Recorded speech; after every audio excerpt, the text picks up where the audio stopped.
Great. Fun. All right. Good afternoon, everyone. Again, thanks for being here. My name is Chanel Hurt. I use any pronouns. I'm a steering committee member of Black Lives Matter at School and reside in Powhatan land in Richmond, Virginia. I'm really excited to host these folks today. In March was Student Activists Day, and we wanted to showcase youth, but it got postponed, so now we're celebrating y'all in June. And it's also aligned with the National Teach Truth Days of Action. So that is Black Lives Matter at School National's commitment to that day.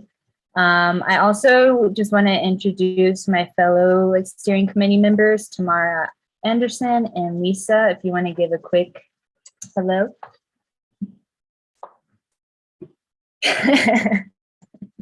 Thanks. I'm excited to hear from you, so I'm just glad to be here and support you.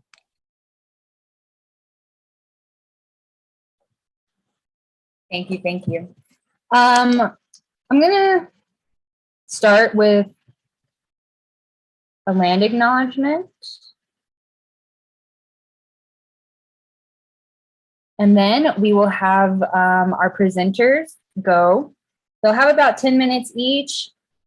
Some folks are sharing art, some folks are sharing their experiences in organizing. And then after the individual presentations, we will have a group panel and an opportunity to ask them some questions. And this land acknowledgement I came about through a Nikkei abolition study group that I was a part of summers ago, and was developed by the American Indian Community House, as well as Dr. Harakuti Sharif Williams. And someone once told me it's the bare minimum to do a land acknowledgement, and that just stuck with me since they told me that. And I just have to live that value. And so we acknowledge that we gather for these sessions on the stolen and forcibly occupied lands of Indigenous, Native American, and First Nation people who have stewarded it for generations and are still here today. We honor and express our deep respect and gratitude to the peoples, cultures, and communities of the over 574 Indigenous nations in what we call the United States. These lands have been and continue to be occupied and held by force. We acknowledge that we are contributing to that ongoing legacy now. We also recognize that we cannot separate our history from the intertwined legacies of settler colonialism and slavery in the United States, which have contributed to the creation and continued wealth of this country and to the ongoing violence of anti-Blackness and white supremacy. We honor the lives of all who have struggled and continue to struggle against settler colonial oppression and white supremacy. We commit to working to interrogate, understand, and dismantle these forms in all their many forms, and to honor, protect, and sustain this land. Thank you. And I'm so excited to be in this group with young people today. I,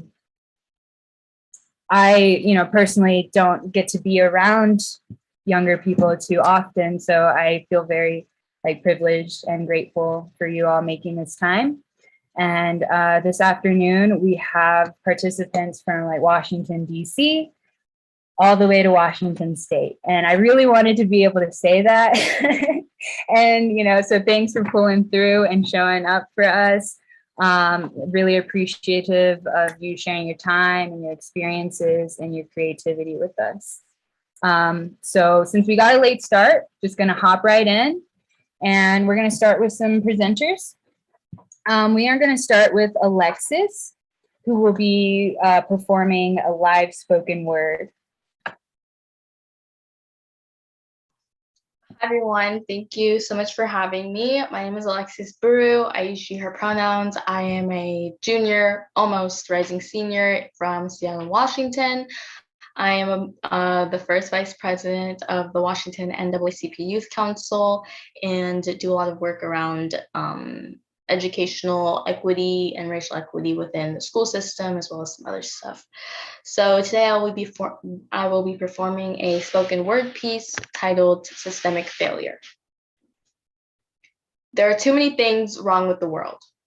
Too many injustices, too many abuses of power, too many issues built upon more issues, too many stories not told, too many voices silenced, too many mansplainers and women haters, too many problems my head spins, too many problems my eyes burn, too many problems I lose control, too many problems we need to control.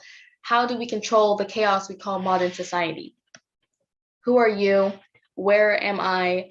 Where does it say where we are is where we lie? Where does it say we are stuck in our ways? Where does it say we can't reverse all the hate? It doesn't. So where's the escape? Tell me how, tell me now, I'll do anything for this all to stop. Stop. We have bigger issues than girls kissing girls and boys kissing boys. Stop. We have bigger issues than the clothes that she wears or the makeup that he bears. Stop. We have bigger issues than that thing we call Twitter, the music festivals with all the glitter. Call it what you want, but at the end of the day, we live in a world of broken systems. A world where systemic failure is ever so dominant. A world where systemic failure is to be expected. Systems where people are more worried about why women stay in abusive relationships than why women are being abused in the first place. That seems backwards. Where trained police officers are allowed to panic and act on impulse while untrained civilians are expected to remain calm while there is a gun pointed in their face. A system where voting rights are pawned and toyed with and our civil liberties are treated as jokes. And when we ask for accountability against civil terrorists, we're laughed at in our faces. I guess I missed the punchline. The Second Amendment was agreed upon at the same convention that said enslaved Black people should only count as 3/5 of a person. Yet in America, it is still easier to obtain a firearm than it is to become a citizen of the US or get through airport security or get unemployment benefits or childcare, or you get the point. If you kneel during that tradition done at sporting events or choose not to participate in a pledge force-fed to us from the age of 5, then you're a disgrace. Yet there was a terrorist attack on our capital, and yet all we can do is sweep it under the rug. Patriotism isn't real when the patriots hate our country. Where people can't afford the medications they need to stay alive, or where there are still unfair taxes on tampons. Scratch that, taxes on tampons. Tampons are not a luxury, they are a necessity, just like clean water and air and housing and education and livable wages for everyone, but some of us still can't say the word period without cringing, right? A system where you can sell breasts in America but can't wear them because in most cities it's legal for women to go topless in public, but not to buy magazines where women are topless. Ironic. Where girls are told he's mean to you because he likes you. Wrong. Where girls are told covering up their God or not God-given bodies is more important than their education. Wrong. A broken system that loves to see women tear other women down rather than build each other up, because no one tells us that our value does not depend on how perfect the girl next to you seems. Newsflash, being mean to other girls doesn't make you prettier. A system where boys think wearing makeup is gay, nail polish and dresses are for girls. If you cry, you're weak, that you shouldn't show your emotions. Wrong, wrong, and wrong again. The system has failed in showing that violence is not the right way to solve problems. You don't have to be strong and play sports to be a real man. Newsflash, boys will not be boys. Boys will be who and what they are taught. A system where people are afraid to be themselves, where they think it matters if you're lesbian, gay, bisexual, pansexual, asexual, queer, questioning, transgender, non-binary, conforming. Everyone has pronouns, newsflash. If you don't respect others, you're not proving any point other than the fact that you're hateful, not a biologist. So to the ones struggling because of the system that has constantly worked to oppress anyone who didn't fit the criteria, I promise you have more allies than you think.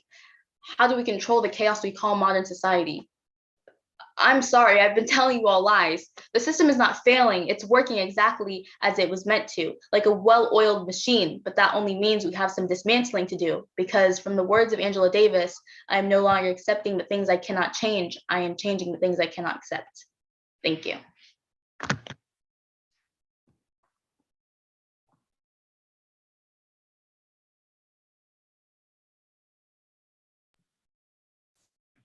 Thank you, Alexis. There was a lot of love in the room. I did have some things on my mind, but because I saw so many people's like radiant and vibrant kind of reactions to what you shared, I'm gonna kind of open the floor up to folks in the room for any questions.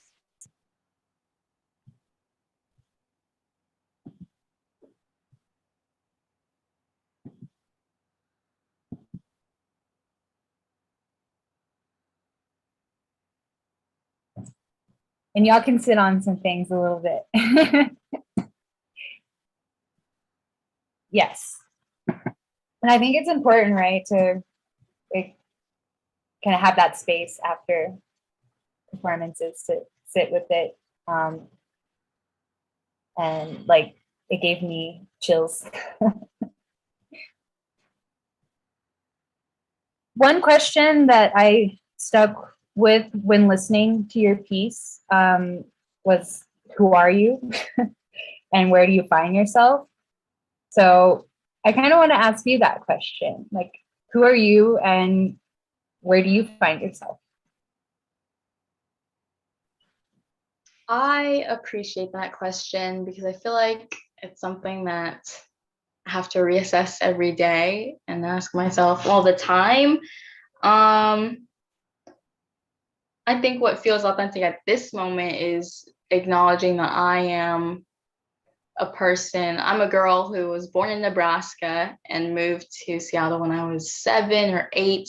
And I'm specifically from Tukwila, Washington, which is a very diverse city, very diverse district, school district. I still go to the school district. And I'm someone who fortunately was never felt isolated, or I was never the only Black girl in my class. I was never, ostracized in the ways that I hear a lot of, peers and people, organizers in the same space, or even like family members of mine have experienced. And yet, as I got older, even if I didn't have some of those specific lived experiences, the system still impacted me in ways that now I can reflect on, and now I can recognize that weren't okay, even if it didn't feel like it in the moment. And even if it wasn't, this large or traumatic events that happened to me, I still felt, as I was older in middle school and now high school, the drive, or just the force. Like it's just like this force of, I need to be organizing, I need to be learning about these different issues, or learning about different groups, different people. I need to be in it, because, and I always say, if I wasn't doing this, I don't know what I would be doing. And by this, I mean, a part of the NAACP Youth Council, a facilitator for my race and equity team at my school and my district, like doing the work to try and make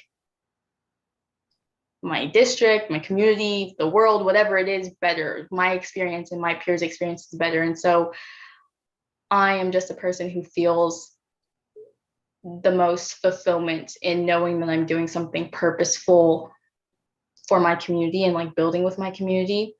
And I just always want to be in that space of creating, of innovating, of imagining what could be. I feel like that's what fuels all of this work, is the potential of, everyone's brilliance, the potential of my brilliance, of my sister, of my brothers, of my friends, seeing what could be and then making it happen is kind of what I'm here for, what I'm here in general for.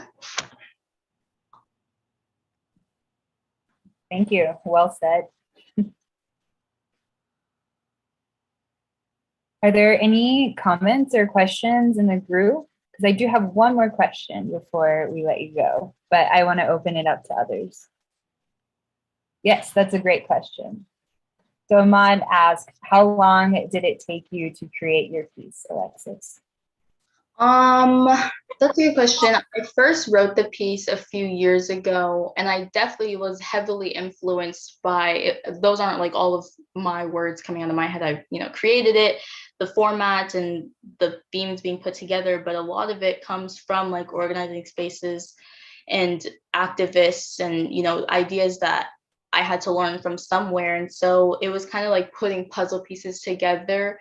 When I first like put it together, it was maybe a few hours or like a day or two. But then as time went on, as I learned more, as I performed it more times, I added some more pieces, I changed some things around, edited naturally. So initially, like, it didn't take me that long, but it's a collection of, months and years and however long of wisdom, of words, of ideas that I've come across. Thank you. Thank you. And Mike Howell said, I find your piece to be beautiful. Loved it. 11 out of 10. Cool. Thank you, Alexis. I We're had a gonna bring- question for Alexis. Yes, Chanel, yes, is that okay? yes. Go ahead. Yes, please. Okay. Alexis, thank you so much for sharing. That was beautiful, amazing, empowering, all the things. And, you know, you made me think of this like really, really old quote from W.B. Du Bois, right? One of the things he said in 1903 was, a system cannot fail those it was never meant to protect. And I really just appreciate you identifying those systems, calling them out, with love, with accountability, and just wanted to ask you, you know, what was your inspiration for getting involved with the work that you're doing in kind of dismantling these systems? Yeah, absolutely. I love that you brought that up, because that last part about, the system isn't broken, it's working like a well-oiled machine, is something that I actually added after the fact, just after, performing and really going over it. And that's something that I feel like does have to be learned, is being in the society that we are in, we recognize the inequities, we recognize the flaws and, all these things. But if we don't recognize the man-madeness of it, the fact that, it didn't just happen this way, it is designed this way. And when we change that perspective of, okay, maybe it's not, putting a band-aid on, or maybe it's not building a bridge in the system, but tearing it all down and creating a new system, I feel like opens up a lot of doors for the progress that can be made. And how did I get involved in this space? I feel like I've always been a leader, whatever that typically means in school, always getting grades or being a good student, in that kind of narrow view that a lot of students are put in, or, not put in, like if they don't fit in that box. And so I also feel like I've always just been someone who wanted to do new things, wanted to try everything, wanted to join the club, wanted to be the president of whatever. And in that, I did, the superficial things of, I joined robotics because I thought it was fun, or I was safety patrol captain.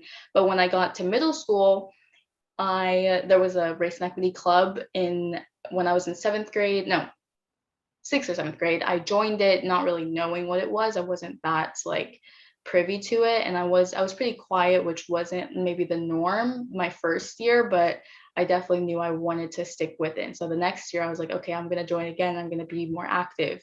And the teacher facilitator of that group, who was a teacher of the school, I never had subject wise, but she always saw me, she always interacted with me. And then somehow, somewhere, we just created a bond. I would go to her during lunch and she would tell me, okay, you need to speak at the assembly. Got it. You need to do this, you need to do that. And over time, I just gained this knowledge of, social issues, of things that I wanted to see in my school.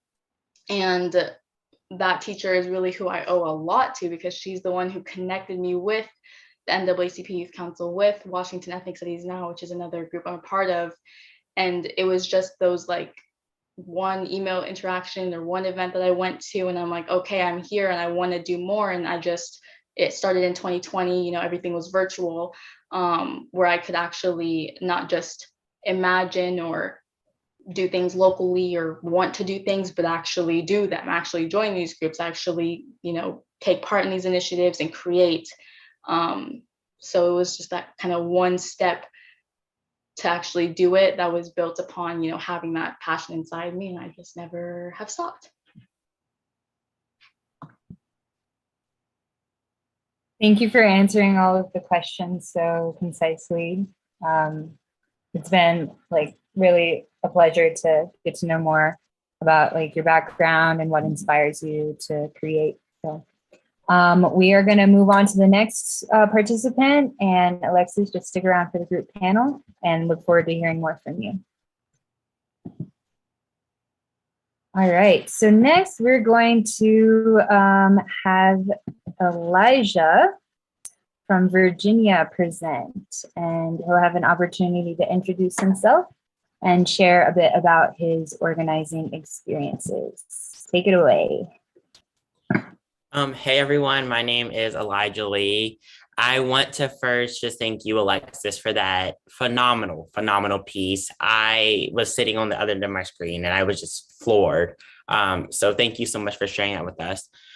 And I'm just going to really quickly share my screen and just talk a little bit about my history with organizing and really what I do.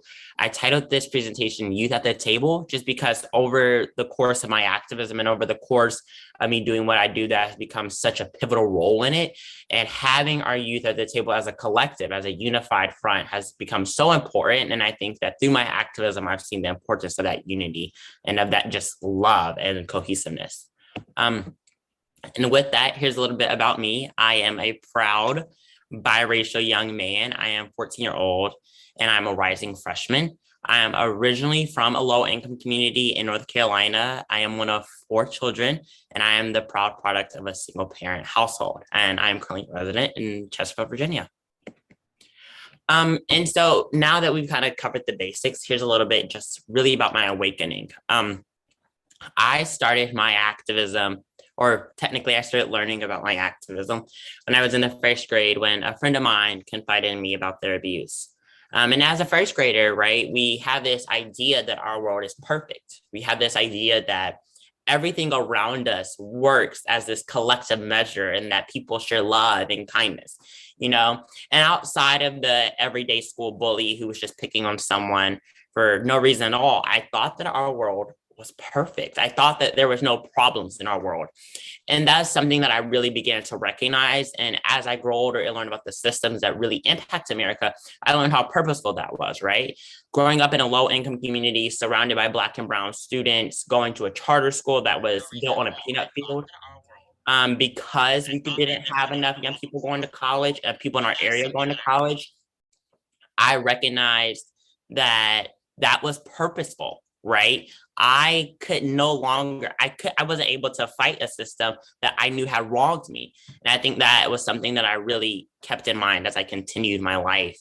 And so learning about child abuse, it flipped something in me. It began that idea that our world isn't perfect. And so we got that person help, and that person is now, thriving and healthy and safe, and still kind of overcoming that trauma, which trauma-informed care is something that I learned more about later in my activism. However, like I said, that child abuse was honestly just the start. It was just a spark in my brain that lit a fire that continues to go to this day. And going home, I remember having a conversation about child abuse, and the questions just continued to roll, that it was as if this one person had flicked over a domino and now a tower was falling. And I really began to understand racism in America, right? That was when my mom sat me down and had a very long and deep conversation about what happened when you get pulled over by a police officer, right? Those are conversations you don't want to have with a 1st grader. Those are conversations you don't want to have with a middle schooler, who were my 2 brothers at the time. Those are conversations you don't want to have with a kindergartner, who was my sister at the time. However, we all had to sit there and recognize that that was the case. I also lost my father very young. And so we had to grow up with, you have kids of color and you have a white mom, and what that will look like in those stairs. And so I just had to really, really recognize that. And then also the hate that constantly surrounds us, the violent nation. We see this evidently across the board. We look at January 6th that happened recently, but in that time, those were the times of Trayvon Martin and Michael Green. We say those names because that is the nation that our young people are growing up in. That was the environment that I grew up in. And I often tell my mom that we were forged in a fire. And the problem with that all is that when you forge something in fire, it becomes sharp and it becomes ready to fight back. And I think that as we look to the systems of America, that was this downfall, is that they dared to take young people and they forced them in fire. And that led to where we are today, which is why I'm so inspired by all the amazing young people here today. And with all of that information, of course, came the influence of history. I've always been a nerd, if you can't tell. I just find so much pleasure in learning, and my history was something that really pushed me. I learned about people like John Lewis, who really taught me about the importance of getting into good trouble. That little bit of civil disobedience, while may have hurt some people, it never stopped them. I learned people from Maya Angelou that we are more than our pain. We're more than our worst experience. We're resilient. We're strong. Asada Shakur was someone that I recently learned about. And she really taught me the importance of challenging the status quo. She taught me the importance of pushing the barriers and daring to become a revolutionary, right? I learned the same thing from people like Fred Hampton, who showed that poverty is an ultimate problem, that we have to recognize the current economic system and the problems that it has, especially for Black and Brown people in America. I learned from the Children's Crusade that when united, our young people will never fail, and that when given the resources, our young people will continue on. Little Rock 9 encouraged me to not only stay motivated in the face of fear, however, it also showed me that there is a level of basic necessities that we have not been granted in America. You know, Alexis touched on the fact that voting rights, right? These are fundamental things that we as Americans have. However, we are still not granted voting rights, right? We can still say today that there is a level of voter suppression in every single state in our country. And that was something that Little Rock and I continue to teach me, that those are not earned, but those are things that are given, and we must continue to fight for those. And Emily Davison taught me that sacrifice is necessary for change. You know, she was someone that gave the ultimate sacrifice for votes for women, and she continues to inspire me to continue my work today. And this was a quote that really inspired this level of kind of revolutionary side of me, I guess you can say. And it was "Deeds, not words," right? Now, often in our country, we see people that are quick to go to Twitter, right? We see people that are quick to have that little hashtag, the people that are quick to post a blackout on their Instagram, quick to say hashtag Black Lives Matter in their bio. And those are great, right? We need that awareness. However, at the end of the day, we also need action. We need people that are prepared to email their legislators and say, yo, we need this now, and we need it right now because people are dying. We need people that are prepared to go out and march. We need people that are prepared to sit on meetings just like this one and use our voices to show the world that we will not back down. And I think that Emmeline Pankhurst was someone that really taught me that despite the things that we are bound to face, we must press on, and we must continue, and we must march on. And this combined all brought me to where I am today.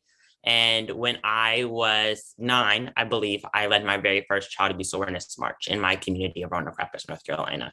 And I'm not going to go through all of that, but those are just a couple of things that I had to do in order to prepare for this march. This was something that I've never done before. And as a 9-year-old, it was oftentimes unheard of. However, like Asada, I decided to question the status quo, and I need other young people to do the same, because everyone was the first of everything, right? And so we recognized that, and I continue to do what I do. And recognizing my marches and the impact that child abuse continues to have on our communities, it led me to create pediatric safe rooms, which serve as trauma-informed care systems in hospitals. We were able to raise enough money to build these rooms, and they are child-friendly and respective of all measures when dealing with child abuse, right? And so these things are especially specific when looking specifically at things around sexual abuse and physical abuse, right? We recognize that there are specific triggers that occur in these young people's lives, things that cause trauma, things that cause pain. And it is time that we provide the necessary resources and recognition of that. And so this is just a little bit about what I did in that area of expertise. And a lot of this also bled through, quite frankly. And through that bleeding through, over time, I was so honored to have an opportunity to be recognized by a couple of different people and organizations, including Marvel, Kelly Clarkson, People's Magazine, Black Panther Comic, and the H&M Backpack, which is just kind of a fun little thing. And then all of that combined, specifically the child abuse part, and over that activism, I learned that our young people need to be heard, that it is time that our young people needed to be heard. And so I decided to create my very own nonprofit organization called Hear Our Voices.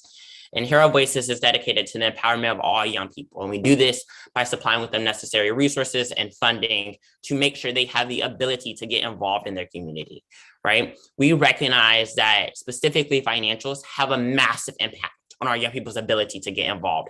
And I decided that I didn't want that anymore. So I created Hear Our Voices to help them with funding if they needed it. I created Hear Our Voices to help them with guidance or connections if they needed it. I created Hear Our Voices to simply provide those resources to any young person that wants to get involved, whether you are fighting for gender equality, whether you are fighting to crush homophobia, whether you are fighting to overall push people forward in your community. And that is really why I created Hear Our Voices. And then all of that really began to seep through into my legislation, which is personally a passion. It always has been. I looked up to people like Congressman John Lewis and how he continued that activism in a different form. And I hope to one day follow in his footsteps. But here's a little bit about legislation. I am currently the co-president of Voters of Tomorrow, Virginia. We are an organization here in Virginia that is simply dedicated to making sure our young people understand their fundamental right to vote, making sure they're registered to vote, making sure they're educated voters, and making sure they're also helping their peers educate as well. I am the legislative liaison to the Virginia Teen Democrats, which I've only been in that role a couple of months, but I've truly fallen in love with it. And over this course of time, I learned that our young people need a lot, right? We need access to mental health services. We need to increase teacher pay. We need access to healthy foods and housing. We need gun reform, right? We need to recognize the impacts that race has had, not only on our school systems, not only in our hospitals, not only in our economic systems, but on our communities as a whole, right? And it's time that we actually start teaching that.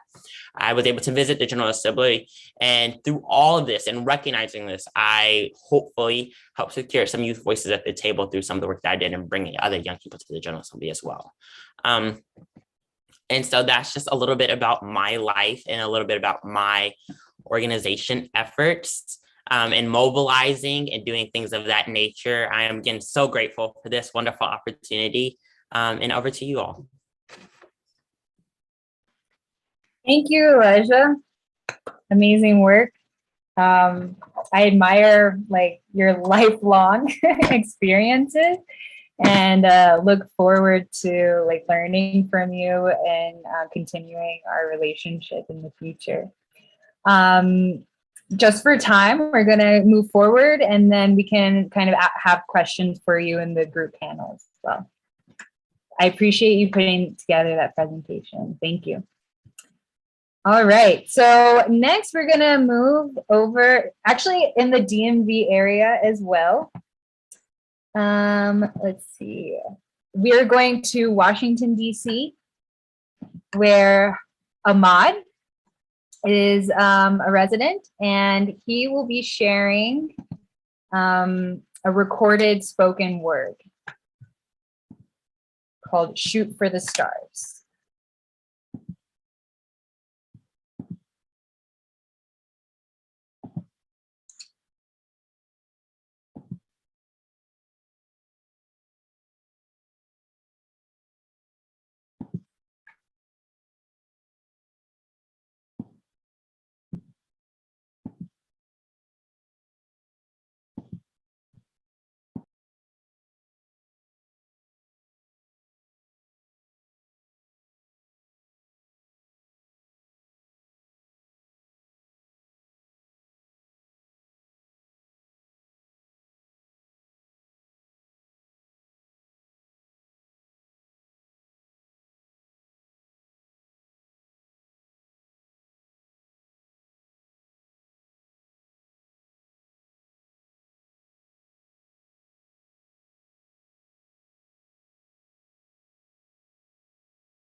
I got it.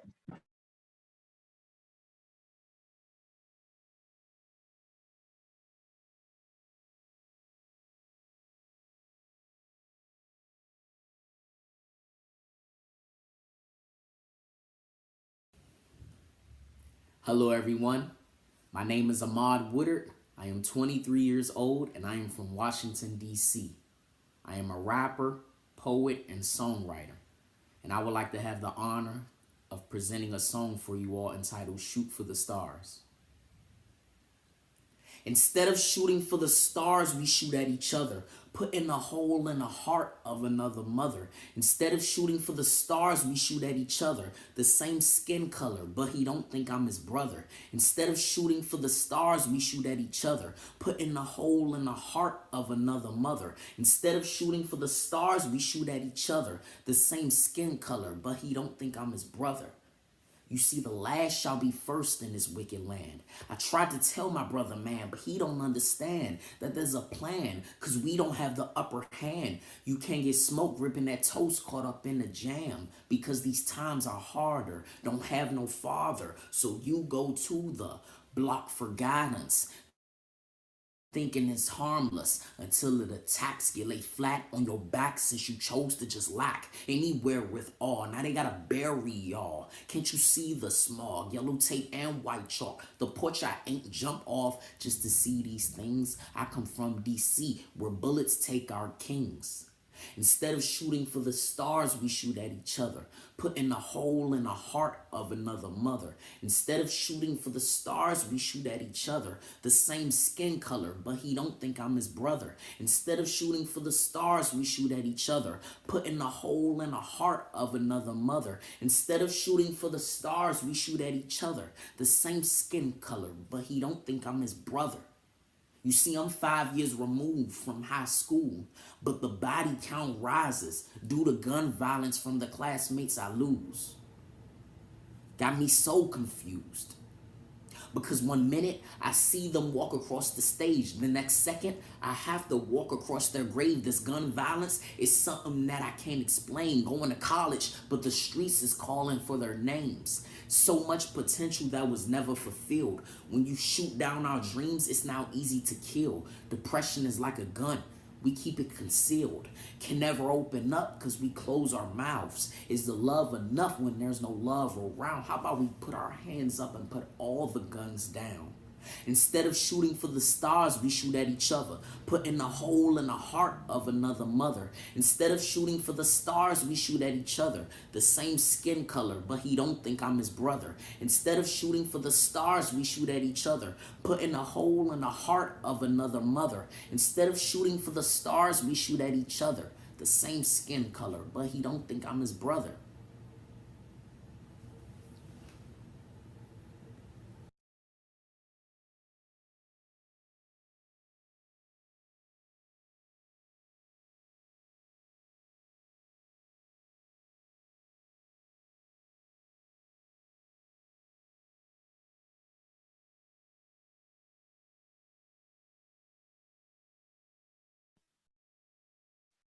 Thank you, Ahmad. There's a lot of love in the chat and in the room.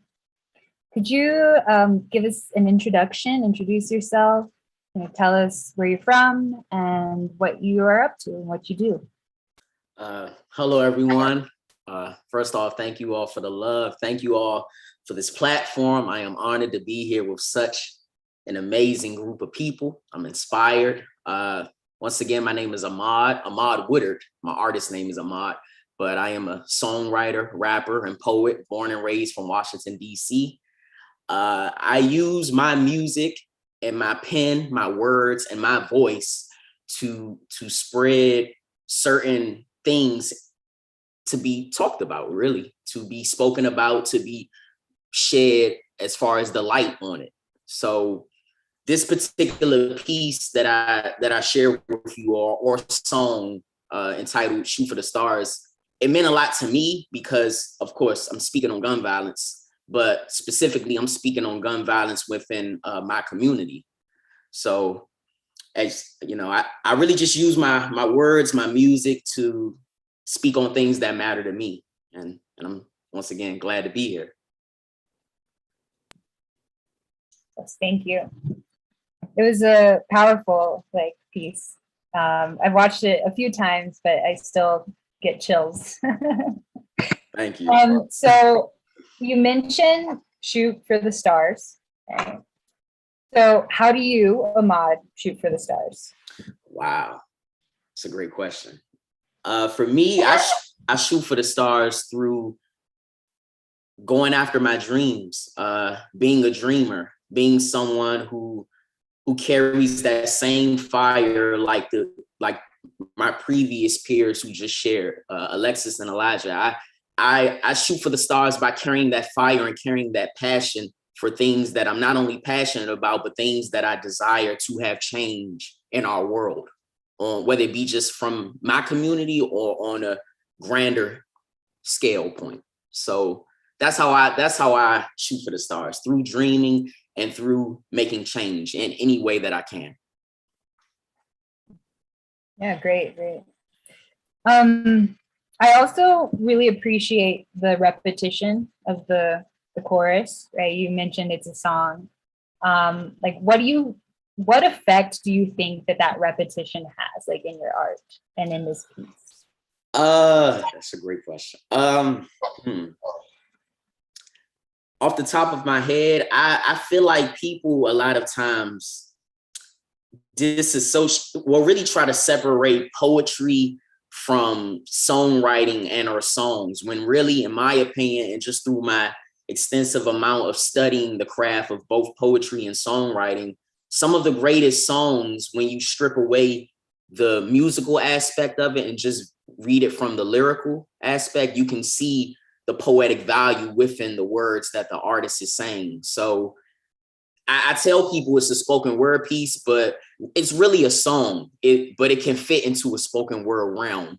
So that's why I kind of feel like it fits in both realms. But I think it's important to embrace that songs are poetry, or that, poetry can be in song form.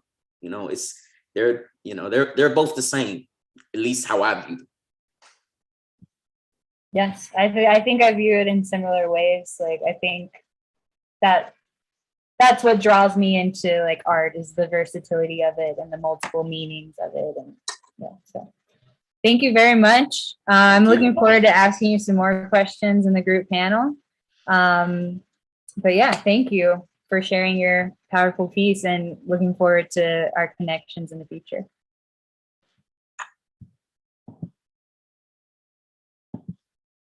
All right. This is great. I'm loving this. So next, we are going to have Destiny from Georgia share a visual poem titled "Am I Here?" So Destiny, are you with us? You are able to share screen. So however you want to perform it, you are live now. Okay. This title is called "Am I Here?" All right. As I look into this reflection, do I really see a monster, or do I see me? As a little girl, I was only 6, molested by a family member who I grew up trying to call a brother. But at the same time, I'm just hurting in the inside, because can I go to my mother? I just sit here, and as I look up at the ceiling, as he's doing these things to me, am I really here, or am I just existing? Molested by someone in the family who knew my sister. I'm going to everybody, but do they really see me, or am I just existing? Trying to figure out, am I living or am I existing? I'm looking up to God, but faith is not really seeing eye to eye with me. But am I just here? Am I existing? You say you love me, you say you care, but you don't show it.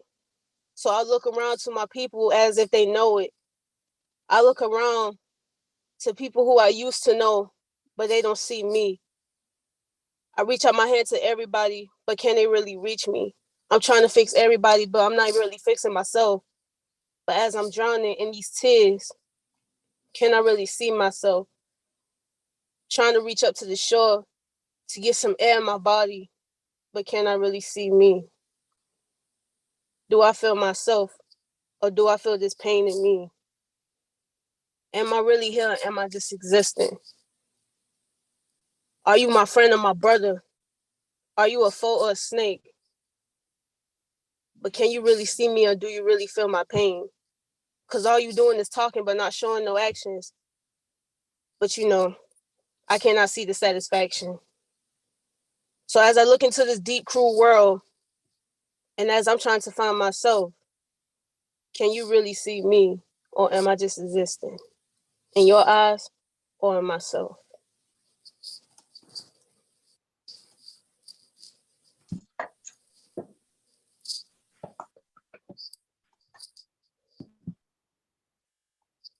Thank you. Thank you, Destiny. Well, Yeah, we got some love in the the chat room or the Zoom room. I appreciate you sharing like such personal experiences. And I do have a question about that. But before I get a chance to ask you, would you mind just introducing yourself? Like where you're from, what you do? Well, the name that I got really comes from a long story. But you could just call me DJ because my last name is Jones, my first name is Destiny. So yeah, just call me DJ. I'm from Savannah, Georgia. I am a writer, a poet, a singer, an activist, but I'm also a dancer and I'm a creator in my own world. But I started writing when I was 12 years old because that was just the only outlet I have. So at the same time, it's like I couldn't go to nobody else. So writing was like the only path I had to go on to keep myself out of trouble and everything else. So while, you know, I'm growing up and on top of that, I grew up quick. I ain't never had no childhood, to be honest. So it was just like, okay, path is the only, like writing is the only path I could be on, plus music, because music actually saved me too. Because, you know, with mental health and all this other stuff that I was dealing with by myself, it was like, okay, like who can I really turn to? Who can I really go to? So it was just that, all right, I'd rather save myself before these streets kill me or my mama had to bury me.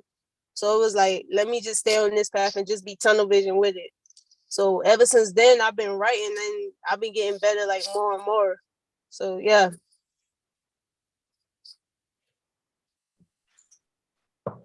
Thank you, Destiny. Oh. Yeah, it definitely made me feel some type of way listening to you. And that's why I think a lot of us in this room are attracted to art because we're able to express so many things and emotions and experiences through an outlet. I guess it's kind of a 2-point question. You say that you have been very like independent and kind of developing your craft. Were there influences that helped you kind of discover like writing or to discover music that came maybe outside of your family? And then like, how do you think like sharing such personal experiences can help other people and like contribute to collective healing? I always looked up to, okay, for poetry, I always looked up to Maya Angelou. That was my favorite poet. Like I always used to listen to her poems like every single day and night. So like basically she helped me. And then on top of that with music, I just really listen to R&B, but also music that has a message in it. So yeah, but with that, I never had no influence from anybody in my family. I always looked up to myself at this point because it was just like, all right, since nobody can't save me, I'd rather save myself. And then on top of that, with me dealing with depression and mental health, it was like, all right, now I see how people really are when you like at the lowest, like when you don't have nobody and you're trying to reach out to everybody. But with me, I'm always the pleaser, but I always help people because I rather see people feel happy and be better about themselves. So that was just me. But at the same time, when I'm at my lowest, who's really saving me? So it was just like, all right, I'd rather reach out to poetry and music to actually help me to escape from all that. So I separate my world from reality. And then when my world is done, I had to come back to reality to really open my eyes to see, oh, this is real and this is how pain really feels and all that. So yeah.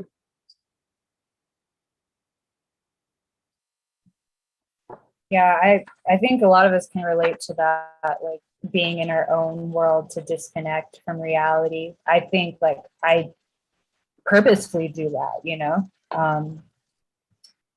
Ahmad says, thank you, Destiny, for sharing such a powerful piece with us. Who are some of your favorite writers? I know you mentioned some just now, but do you have any to add to that? I look up to like, you know, Lauryn Hill. I look up to Toni Braxton, Tamar Braxton. I look up like, you know, to Justina Scott. You know, I look up to like jazz players like that. But really, I just like get the writing from when I just escaped. Like that's really it. But for me to be creative and write, I actually like I have to like zone out to actually like get creative. So I have to like black out for a couple of times to like actually see, okay, this piece is gonna be how it is, or I'm painting a picture in my hand, just let the words do its own thing. So yeah. And then like for me as dealing with mental health, just know that you're not alone. Just know that you have somebody in your corner, you know. Don't ever feel like suicide is the answer because it's not. Always feel like you can go to somebody, but just be careful who you trust and be careful who you let into your life. Because not everybody's going to be in your corner. Not everybody's going to be real with you. So at the same time, but just always, you know, never fold on yourself and never give up on yourself. So yeah. Yeah, thank you for sharing a bit about your process. And I was actually going to ask, like, do you have any advice for folks that have, you know, felt like they were in a similar position and you kind of ended with that? And that I want to kind of point to the future, but like, what are some plans for the future? I know that you just graduated high school, I did. and have some plans in the fall. So you want to talk a little bit about that? Well, I'm going to college. I'm about to become a filmmaker and a journalism. Like I want to do journalism. So because I'm also a writer too. And you know, last night I was just writing like a 10-page essay. So like, yeah, but I want to become a writer, but also a filmmaker because I want to create my, you know, my own films, like short films, movies, you know, anything that contribute into this world and all that. But I also want to do a movie or a document about my life one day because I really want to let my story out to everybody. Like I want to let the world know that I am here and, you know, this is me and this is how I'm feeling. This is what I went through. Like I really want to share my story with everybody to let people know that you're not alone. You don't have to give up. Yes, it's okay to cry sometimes, but you know, don't stay in that spot forever. It's like you staying in your comfort zone and it's so hard to get out of. But when you actually have faith in God and you have faith in yourself and you believe in yourself, it's never too late to start somewhere or to start over sometimes. Thank you. Yeah. And I think that's like so fitting of your name too. And I say that because the way that we were connected as well. It kind of like I just got an email in my inbox and it felt a little bit like destiny. So I'm sure you get that a lot. Yeah, I do. I really get that a lot from everybody. Yeah. Lisa asks, how can we support your work? How can you support my work? Yeah, how can we support your work? Whatever that means to you.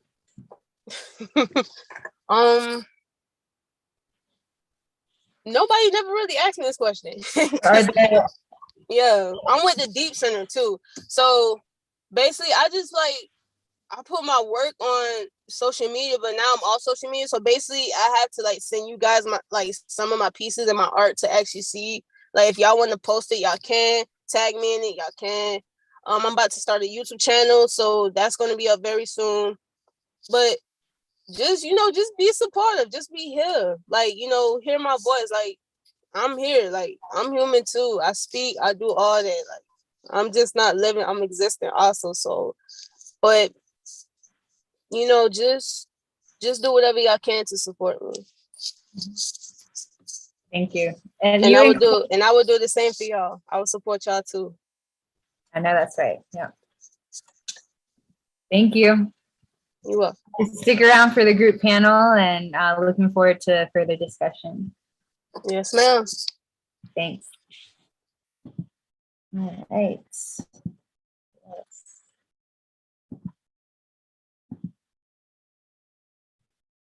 Okay. I'm thinking like we got to have more of these. But next I'm going to bring up Michael from Baltimore, Maryland, another DMV area person. So let me get you pinned. And she's going to share some experiences of the Baltimore Algebra Project and organizing experiences and challenges. Hello. Hi. I'm Michael. I'm with the Bottom Algebra Project. So like I guess my experience. So I have a life map because I was like, oh, it's gonna be art. So I was like, I'm not really good at art, so I didn't know what to do. So I like drew one yesterday or so, just to do it. But is it okay if I like explain what a life map is? Do y'all know what a life is? I don't want to like No, please explain. All right, so I got two of them. One was from, how do I flip this? I'm old. All right. So this is the life map I did for YouthWorks is it blurring in with the background? A little bit. All right, the filter. Okay. There. So this is like, so a life map is like about yourself, or like it, but for this one I did it about like organizing and stuff. So this one was about me, like music. This is BAP because that's also a part of my life, and like I like organizing a lot, and also school, which also go into BAP and art and stuff. So I don't want to like stay on this for too long. This is like group. So for this, my life map, I didn't get to color it yet. So 2018 was like when I went to BAP. So like that was like the year I started. So I felt like I should put that. And like I got our little slogan, no education, no life. This, I'm gonna do that last actually. I told myself I was gonna do that last. So this is like a challenge. Like, so because I'm a youth organizer and I'm young, so I'm usually in like rooms with adults and stuff. Sometimes they don't like, I don't know, it's like, stay in a child's place. That's like the most irritating thing to hear ever. And it's like I'm always hearing that everywhere I go. And like they say it politely, they say it like without saying the words stay in a child's place. It's like, if you're not gonna listen to me, just say that. But like I'm not gonna stop talking. So listen, but they don't listen. So this is also about my organizing. It's really like me, but it's like I want it to reflect me. So it's like I don't know how to draw a puddle. So I tried. It's gonna be better when I color it. It's gonna be better when I color it, but I didn't have enough time, so I didn't want to do it. So I just left it like this. So like I want my work to show a reflection of me. And like it's not like it's two different people doing the work, because I want, like 9 times out of 10, if I'm gonna do a job, I'm gonna like it and like I'm gonna want to do it. So this is also like a values chart. So like my values, beliefs, and like my character, they all should like go in the same like place. Also with like self-direction and conformity, because I just feel like it's all connected. Even though it's like work and it's not my personal life, it is like affecting my personal life. It's like to improve my personal life, if that makes sense. I don't know. I'm sorry, y'all. I'm nervous if I'm going really fast. And so that's a clock. I don't know how to draw a clock, but I drew a clock because it's kind of like I feel like I got limited time, because it's like it's a lot to do. It's so much to do, and it's kind of like it's nerve-wracking. This is a school, because BAP, we work with education and like injustices. So this is like, it's kind of double meaning. So all right, so this is kind of like crazy, but like I play games, and usually when you play games like med kits and stuff, you got the plus. So like I did that around the heart, because it's like we're a community, which is why I put the buildings in the back. Also like family, so like all together, which is why it's like kind of healing the community and also like building bonds with the community so you can become a family, because that's also what we do, because we do like community events.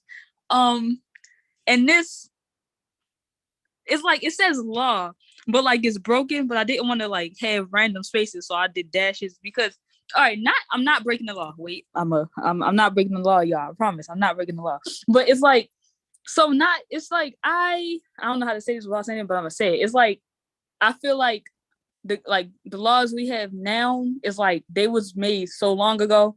So it's more like abolish, like get rid of it, rebuild it, because like it's like, yeah, we can change it, but if you think about it, we're using laws that's like came when racism, white supremacy and stuff like that. So we still using those laws to go by modern times. It's like it's not going to add up. It's always going to be loopholes and stuff like that. So that's why like the law is kind of like chipped up. I was thinking of doing bricks, but I didn't want to ruin it, so I did it like I was going to do bricks hanging up like at the bottom, but I didn't want to ruin it, so I was like, I'm gonna do it. I learned my limit, and I wasn't gonna like cross it. I think that's pretty much it. I also wasn't sure if it was like a I don't know. All right, never mind. I'm gonna stop talking. I'm done. Thank you.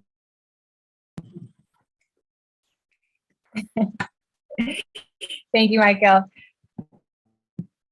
You've inspired me to make my own life map, actually. But I think I related to the triangle one, where you had kind of everything working in alignment together. I forgot the exact like words you used.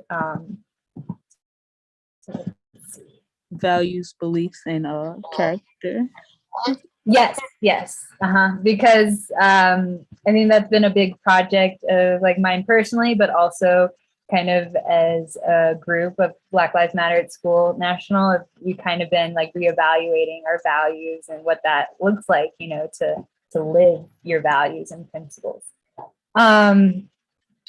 So can you tell us a little bit about like where you come from and how that like influences you to show up in the like organizing world, whether it's like in Baltimore Algebra Project? You can talk a little bit about what that is and also your community. I'm in Baltimore, you know, grew up here. Really, I guess what influenced me to do this, I don't know, it's like I was kind of doing it at a young age, but it wasn't really like in an organization. It was just helping out in the community because like my mother was like, you know, it don't really cost anything to be nice. It's like, cause you know, just be nice. So I was like, okay, cool. So like, I guess I started off with like the homelessness. Like it was like, I realized it was like home, like I would see a lot of homeless people and I would like want to help them and stuff, but you know, I can't really help nobody because, you know, I was young, but it's cool. I'm older now, so I can help. So like, it's like, you know, I'm in my redemption arc or like my training arc. So like, it's cool now. It started with the homelessness, I guess. And then like, I will also like, I used to like feed the homeless and like help because I was a child, so I couldn't really do anything. So it was really just me and my mother helping out. And then after that, I kind of got into like community events. So like I would help out at like a church that was in my community and stuff and like help them cook food or like tutor kids and stuff. And then kind of carried out like that through like middle school and then elementary, middle school. And then at the end of middle school, which was like 2018. So like as I was going into like high school, I worked with BAP over the summer and I liked it because, you know, we did homeless events. We did community events, back to school events. And I was just like, ooh, this feels nice. I like it. You know, it's fun. Like, it's also like fun picking out stuff and like trying to see how much you can get and like how much you can give out and like have an estimated goal and then to see the end result of it as well. It's just like, it feels nice. It's like, yes, we're one step closer to like saving humanity. It's like a good thing. It's like world peace is in the palm of my hand, but it's a lot. Hence the clock. So yeah, I'm not even sure if I answered the question. I kind of went off on a rant. I'm so sorry. No, you are doing great. You're doing great. Can you tell us what Baltimore Algebra Project is? And just a little background of that, because that's kind of how we got connected. And I think it would be good for folks to hear about that too. The Baltimore Algebra Project is like youth-led and youth-run. So like we have adults in the organization, but it's more so like they're guiding us and like helping us be organizers. So majority of us, like the youth organizers, are students. So we work in high schools and stuff. So like if we're in schools, we work within our schools, build communication, do workshops there. And then we also like our events. Oh, I'm sorry, I'm jumping all over the place. Our events, I'm gonna just go with that because it's in my head now. And I got to do it. So like our events is like, we do field trips, but it's like going to legislative offices and we like give student learning hours for it because like, it's not like, you know, we don't want to make it boring to like, you know, keep people out the loop. So it's also like a fun, interactive way to like keep us informed about what's going on and stuff. Also, we do tutoring and youth organizing. I used to be a tutor. I can't do that no more. I was trying to like help somebody with physics and I didn't even take physics yet. It was like, I was fighting for my life, but Google saved me. So yeah, I would tutor if I could. I'll probably like do it again, but I'm not, you know, I'd be anxious a little bit. So the youth organizers kind of do the groundwork for tutoring. So tutors and the youth organizers go hand in hand. So it's like they interact with kids. We also interact with the students and stuff, but like they build, because they're tutors like after school and there's also tutoring sites inside certain schools in Baltimore and stuff. So they build communications like through tutoring with the kids and like the parents and also throughout the schools. And we also do the same thing, but we do it like in the community and like also inside of our schools, like going outside the state and stuff, and like organizing. I'm trying to remember if I hit everything. I'm sorry, my brain is collapsed. No. This is great. We're loving it. We're loving it. I appreciate you kind of going through the different aspects of Baltimore Algebra Project. And I'm hearing that like folks in the YouTube chat are wanting to learn how to make a life map. So we might be in touch again in the future. I do think that that would be fun for us to all, make one. Destiny says, to all the creators in the Zoom, y'all are dope. Keep going for real with a blue, what are they called? Butterflies. But I love your confidence about, like wanting to help so badly that even if it's not your expertise, like you just are going to dive in anyways. I love the confidence. Great. Thank you for sharing your life map and some of your experiences with Baltimore Algebra Project. We are going to move on to our last presenter and then kind of group for the panel. All right. Thank you, Michael. Thank you for having me. And I can also like help anybody make a life map if any of y'all are interested. Thank you for offering that. All right.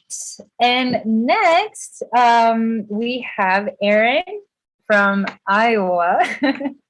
And they will be sharing a digital project that they've been working on. Let me pin you. Hi, my name is Erin, and I'm going to be doing a project that is a product of the Ethnic Studies Leadership Academy, which is a group that's led by Miss Covington, that's primarily for Black teen girls to basically learn about, their history and their heritage that they'd otherwise not be able to learn in schools since ethnic studies is not allowed in some of the high schools. And yeah, it's just important to learn that history. So I'll share my screen. So my presentation is about, hold on. My presentation is about Black performers throughout the decades. Black women performers throughout the decades, and just their history and how they grew their career. There we go. And, their struggles and everything. So the four that I chose were Hattie McDaniel, Dorothy Dandridge, Josephine Baker, and Viola Davis. So, and it's a 360 map, yeah, and this is in Washington, D.C., which will make sense later. So first one is Josephine Baker walked alongside Martin Luther King on the March on Washington and was one of the only women to give a speech. Hattie McDaniel was the first Black actress to win an Academy Award for her role in Gone with the Wind. And throughout her career, she was criticized for playing too many stereotypical roles, which to that she said, "I'd rather play a maid in movies than in real life." Josephine Baker had 12 children from around the world that she called her Rainbow Tribe. Dorothy Dandridge was the first Black woman to appear on the cover of Life magazine. Viola Davis is the most nominated Black actress in Oscar history. Hattie McDaniel wasn't allowed to attend the Oscars because of her skin color. Josephine Baker was one of the most famous music hall entertainers. She was wildly known for her banana skirt. Dorothy Dandridge refused to take roles that were considered demeaning to Black actors. Josephine Baker also spoke in many HBCUs across the country. Viola Davis appeared on Broadway. She won 2 Tonys and 3 Drama Desk Awards for her roles in King Hedley, Intimate Apparel, and Fences. Viola Davis went to Juilliard, and Hattie McDaniel got married at 18 years old. And that's all I have. Thank you.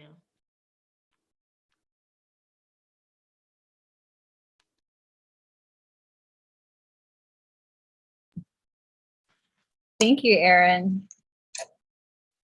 We have some applauses in the Zoom room. But the first thing that kind of stuck out to me was your use of like tools, I guess, technology and like the Google map and kind of, I guess, can you tell us a little bit about the process of using that and how you selected like Washington, D.C. to be the place, and how you decided kind of where those facts were going to be placed? Yeah, so I mean, it started off as a presentation, like a Google Slides presentation, and I just put, pictures of them and then facts about the women on the Google Slide presentation. And then the 360 image was on a website called ThingLink, and basically we could just pick a background 360 image and we could put stuff on it. And I wanted, since I was doing performers, I wanted to do like a stage or something like that, an auditorium, but there wasn't any. So I chose Washington, D.C. because of just the one about Josephine Baker and her March on Washington alongside Martin Luther King. And since there wasn't any like place that I could put specifically like the specific facts about the women, I just decided to put them, across the thing so I could still show the entire image on 360, and they weren't just like in one place, but it's just like in a circle, I guess. It makes it more interactive. I like that about it. Yeah. So how do you personally relate to the performers that you studied and mentioned in your project? Well, since I am a performer, like I'm involved in choir and show choir and theater at my school, I decided to do, Black women performers since I am a Black woman. And, for example, Hattie McDaniel not being able to attend the Oscars because of her skin color, despite being nominated for one, they obviously had a harder time becoming successful in their line of work. So I wanted to dig deeper into that and just learn about their history. And yeah.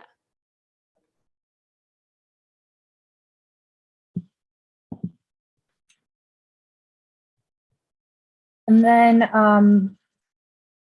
like, how do you relate what you've learned with this project to what you see now in entertainment and Hollywood, etc., and Broadway?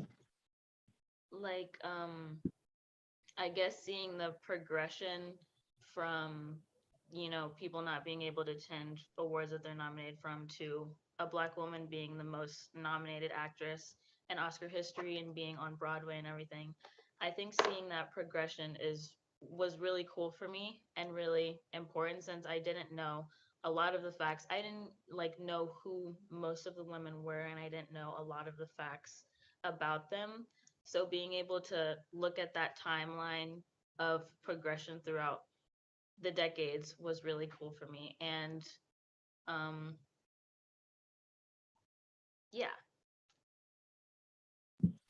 Thank you. And with ethnic studies being banned in Iowa, why is this project so important to know about and to share?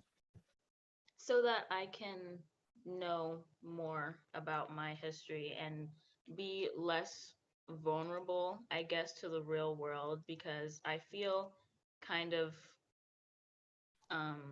sorry, trapped in my schools because not like I know that the history, I feel like I learn the same things every single year, even though I'm progressing in grades. So this group is really important because I'm learning new stuff, and it's important stuff that's relating to me and important to my culture and my heritage. So, and I think that's important for everybody. to have an ethnic studies class so that they can just be more present in their own life. And is that something that you learned, or like was it taught to you? How did you like come to that knowledge? I mean, yeah, it just came to me like the group was about 2, 3 months, and as I was as it went on, I was like, this is really cool for me. I feel like I'm growing as a person and I'm meeting new people, and I had a sense of community with the other girls that were in the group, and I just realized how important this is for me and how my life changed throughout those weeks and the months. Yeah. Thank you. And then last thing, which will actually kind of like push us into our group panel as well, is can you share something that you've learned in schools that isn't taught? Or maybe not in school, sorry. Can you share something that you've learned that isn't taught in schools? One of the things was, it was like one of the first things that we learned about in ethnic studies about Queen Nzinga and her rule over the country after following in her father's footsteps, and how she led a war and had like a whole army and everything. And I realized like how powerful that is to be like as a Black woman, and I had never heard of her before or even knew her name. So like that was literally the first session, and I was like, she's really cool, and I was excited to like keep going. Yeah. It's always comforting to find like people and places and things that you can relate to throughout history. I know for myself, at least, like just knowing that there are other people in different like times, spaces, and continuums and dimensions that have felt similarly or asked similar questions, like just makes me feel like good. Great. All right. Thank you, Erin. And I want to thank like all the presenters that have showcased their presentations, their art, their experiences today. It's really energizing for us, I think. And I've said it a few times, but I really do look forward to like continuing these relationships and like building more and hopefully having more opportunities to come together to discuss these things. So now we are going to, let me remove my pen. Gonna hop into our group panel. And I want to first open the space to you all, you know, to ask each other questions, to follow up on what you've learned about each other, and to kind of lead the conversation that way. So if you'd like to ask a question, just go ahead and unmute. And if it's meant for a specific person, you know, just direct your question towards them. But you all know, you all get the drift. But yeah, I just want to open the floor up to you all.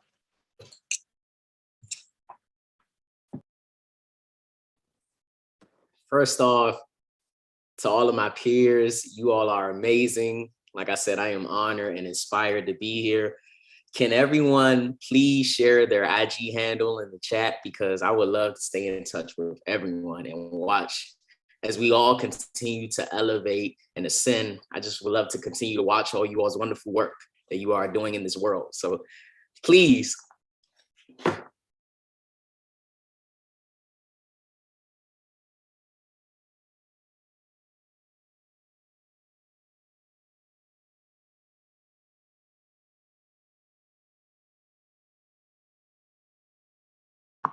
One question that I would ask is, or that I have is there times when you all feel maybe like discouraged or unmotivated or burned out, and like what do you do to combat those feelings when, you know, a lot of this work and just lived experiences in general can be really overwhelming and just like a lot? Mm, that's a great question. That is a great question. You want to go first, Destiny? Sure. This what I do. I go into music. I don't go into the writing. I go into the music because the music understands me more than the writing. Cause like it speaks value, but it understands how you feel like deeply in the inside. So it's like me and music have a real connection. But like but other than that, outside of music, I actually try to help others that that feel that way and that's dealing with mental health and all that and their feelings and emotions. And sometimes kids can't go to their parents, so like I try to be like an inspiration to everybody. I would agree with Destiny as far as like the music goes, but to even be more specific, I think about my why. Why am I doing music and what is the purpose behind it? And for me, why my why is what motivates me to even get up out the bed to write a song or to write a poem or to talk about the things that mean something to me. So when I have those days that I'm down or I feel like I'm not reaching the goals that I'm striving for, I just think about my why. And my why really just gets me back into that mode of tunnel vision and being focused and being inspired.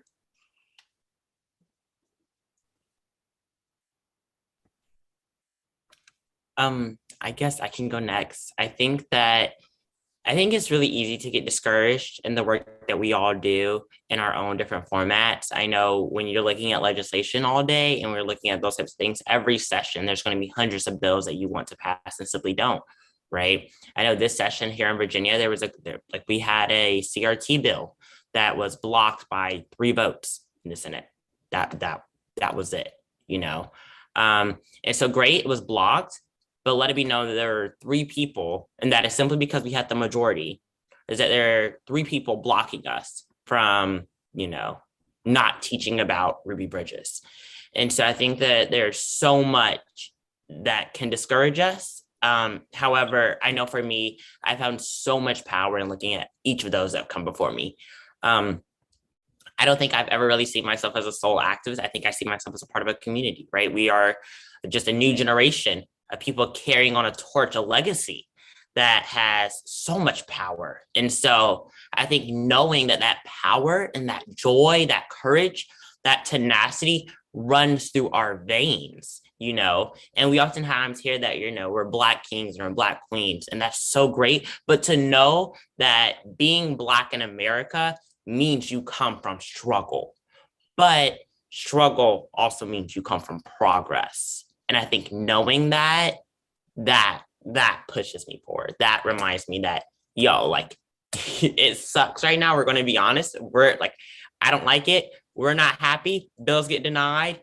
People do things that I personally would not do, but know that people are watching, know that people are behind you, and you keep pushing, you keep pressing on, no matter what. And I think that's all we can do. I couldn't agree with you more, man. Well said, Elijah. Without no struggle, there could be no progress. Frederick Douglass. Yes.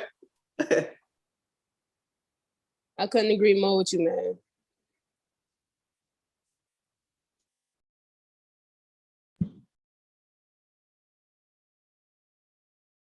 Yeah, Lisa says y'all bringing the ancestors in here too. And I feel them. Like I'm getting hot and sweaty. My eyes are tearing up. So yeah, they're here. To turn my camera off, I was like, man, y'all better teach out here, okay? Because there's definitely, I just hear so many amazing things that you all are sharing and points that you're raising. And I think Michael mentioned earlier, like during their presentation, that a lot of times being kind of told to stay in a child's place, whatever that means, right? So I'm just proud of all of you for just being here, being present, sharing your gifts and talents, joys and struggles with us, because youth always lead the way, right?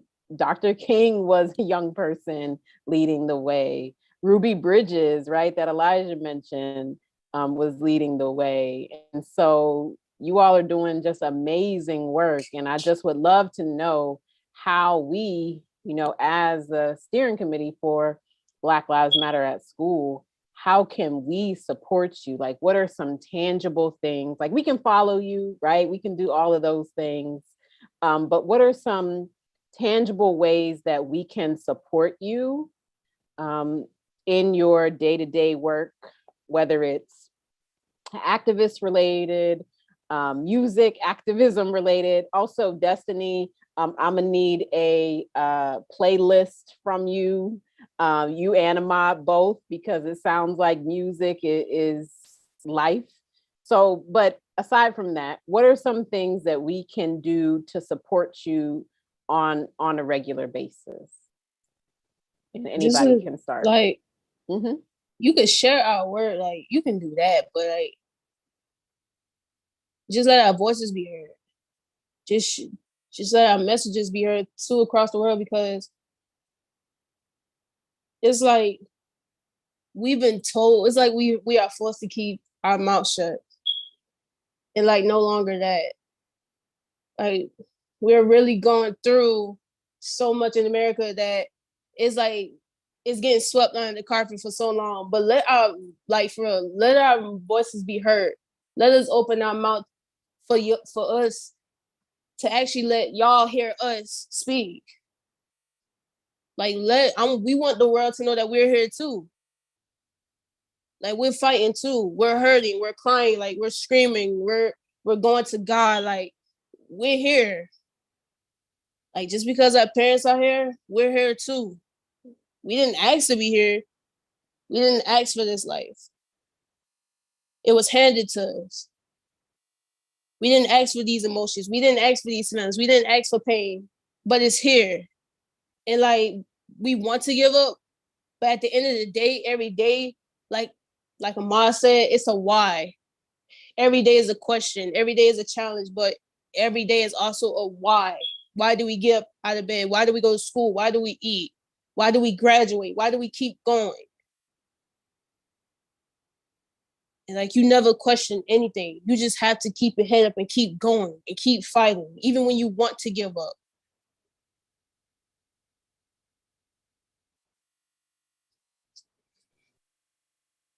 That was amazing. I think she summed it up for all of us. But man, Ahmad though, like, we gotta make some music, yo. I'm down. We gotta make some music, man. I'm down. Yeah. It's all about, and that's Destiny said it all, but just to add, just providing us the space and the platforms, because I find a lot of people that are interested in doing activism and doing this work, but they don't have the platform to have their to have their voice be heard. Yeah. So I think really just continuing to provide a platform for us to get these messages out and get the things that we are striving to help change out there. This is a start, a strong start. And like, people always praying and wishing and hoping, but at the same time, you have to do the work behind it. You actually have to. You just can't pray and then sit right there and wait for something to happen. Like, you have to do the work behind it. You have to, man. Also, you have to believe in yourself too, and have the drive and the power to do it. Because our ancestors didn't go through this for nothing. The beatings, the webs, all that, the cries, they didn't go through all this for nothing.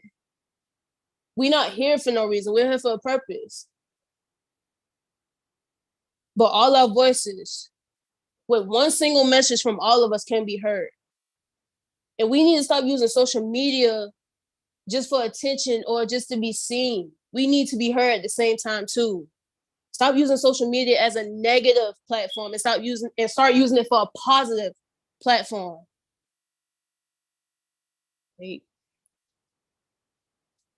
Let people see the good in you. Let people start seeing something in you that they wish they would have, or that they wish they could do. Like, be a voice for everybody who don't have a voice. Be the eyes for kids who think they can't see nothing for their future, or for people who stop them. Be the legs for kids who can't walk. to their dreams or who can't chase their dreams. But at the same time, in all that process, just be you. Be you in the end and keep pushing for yourself.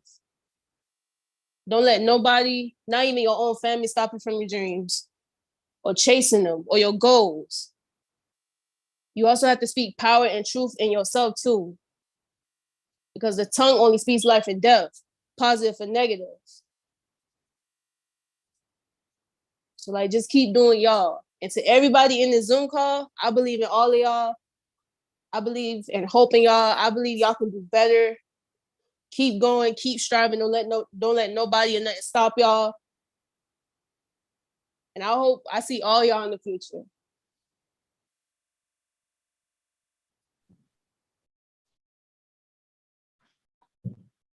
Thank you. Lots of claps, head nods, hearts. I feel the coming from love. folks. I feel the love in the room. It's beautiful. It's beautiful. It is very much so. So much truth in what we're all speaking. I wanna, this will definitely not be the last time we connect. And I really hear you all when you say just like keep having a platform, keep having opportunities for this to keep happening in the future. And I'm looking forward to developing like more of those spaces together, right? Not just like top down, but like from you all, from your ideas, from your hands and minds and hearts. I want to leave just like last few minutes for any final thoughts, anything that you just have to like get off of your body, your mouth, your tongue, and then we'll have a quick debrief after we finish the live.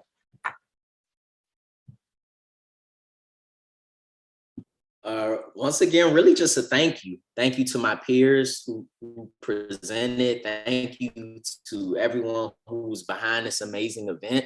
I'm grateful. I'm grateful to be here. I'm grateful to network and connect with the not only the future leaders, but the present leaders of our world. So I would just like to give a huge thank you to every individual in this room, every individual that took the time out to watch us share the things that we're passionate about and the things that we're striving to change. Just a huge thank you. That's all I would like to say. Thank you, Ahmad. You want to popcorn someone to give some final words? We'll have everyone go. My main man, Elijah. Yes, sir. Emma, Eli. I think I just echo what Ahmad said and just this opportunity. I think that, I don't know, I think when we look at our world today, we're going to all sit here and admit that there's some problems. I think we can all sit here and admit that there's some issues, and there's so much in every idea, right? Where we're looking at the economics of it all, we're looking on the basis of race or gender or sexual orientation or literally anything, right?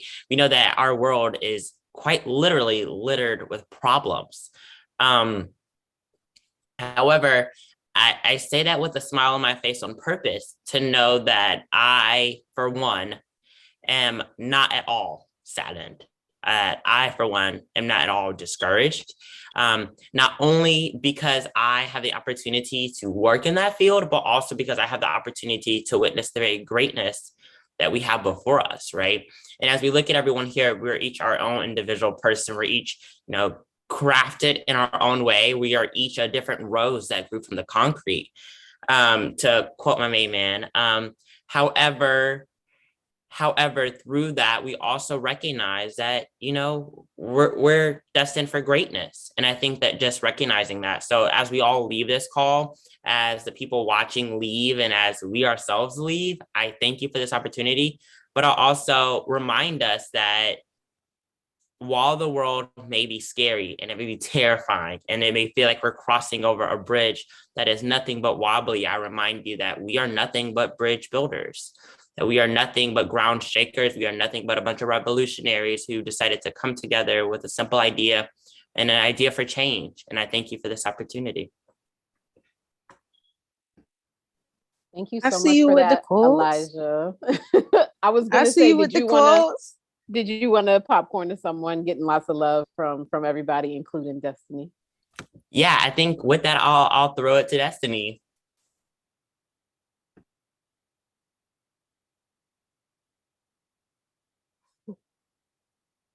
But like, I just want to thank everybody here, and thank you to Miss Chantel. Thank you so much, and I'm honored to be here.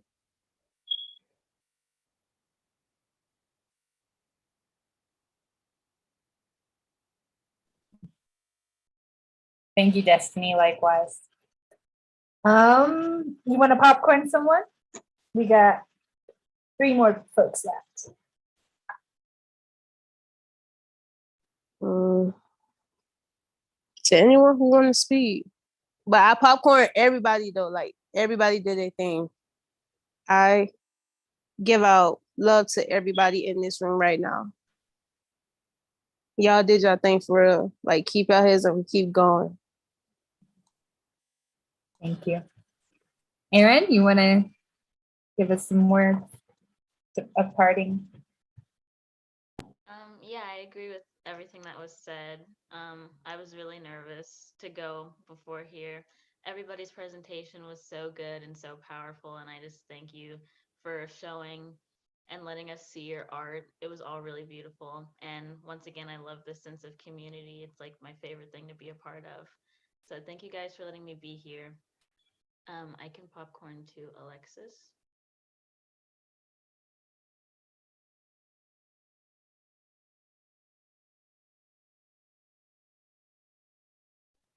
My hat and love is off to you, Aaron.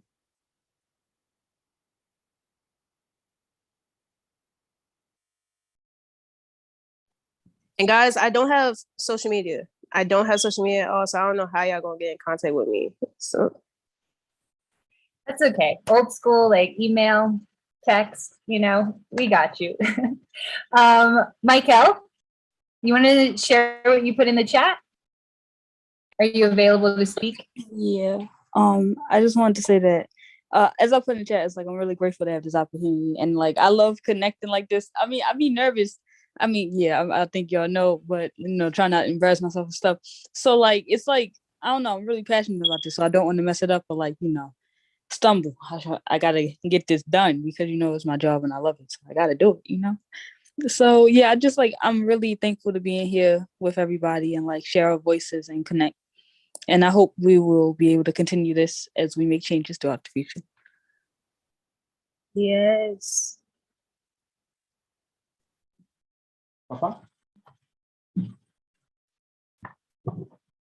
Yes, and we will certainly do that. And Alexis, I'm going to try one more time. Oh, There you sorry, are. I had to. Sorry. No worries. No worries. Yeah, no. Thank you guys for having me. Thank you for having us. I feel like all these platforms that youth are afforded are really important. And just like what we were talking about earlier about how to support like continuing to uplift youth and like sharing resources and just allowing, different voices to be heard at, all different tables. And it's just cool that we're virtual and we can like, have the spread that we do geographically. A lot of the events I do are like very Seattle centered a lot of times. So it's cool to meet new people from other places, and hope you guys have a good day. Thank you. I'm going to repeat it, but from like Washington, D.C. all the way to Washington State, we got folks in between, and maybe like something we can aspire to in the future together is like, people from every state, everywhere. Again, thank you. I know there's been so much like gratitude shared, but I lift that up myself. I thank you all for, sharing your time, your energy to put this together. And just looking forward to getting to know you all more. I'm thankful for Lisa and Tamara for helping me with this event, especially with the back end stuff and getting this on the live. I really, really appreciate your support. And yes, so we're gonna stay on for like just a quick debrief, but To our live folks, thank you for sticking around. Thank you for watching. And we do see, your comments in the chat, and we uplift those as well. So see you all in the future. Thank you.